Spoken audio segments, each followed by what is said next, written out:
Sa number 3, naka-red alert na naman ang power supply sa bilog ng Visayas, buot silingon.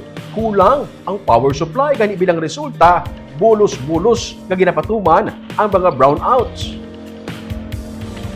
Base sa gitpagwa nga Visayas Grid Alert status ang National Grid Corporation of the Philippines, naka-red alert ang Visayas humalin las 3 ang hapon, tubtub las 8 sang gabi, subong adlaw. Ang red alert nagakahulugan nga mas badako ang demand sa available nga supply sa kuryente. Yellow alert naman humalin launa, tubtub las 3 ang hapon kag las 8, tubtub las 10 ang gabi. Ang yellow alert naman nagakahulugan nga insaktuhan lang kag wala na sang allowance ang demand sa kuryente sang sa available nga supply. Yara lamang sa 2,123 megawatts ang available nga capacity kung nasara nga maproduce nga kuryente. Pero ang peak demand nagalabot sa 2,418 megawatts.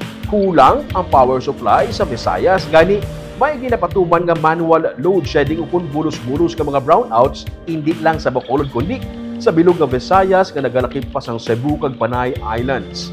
May mga planta nga wala nagagana kag ang iban naga-force outage kag ang iba naman hindi man maka-full capacity ang pag-operate para hindi lang matamaan.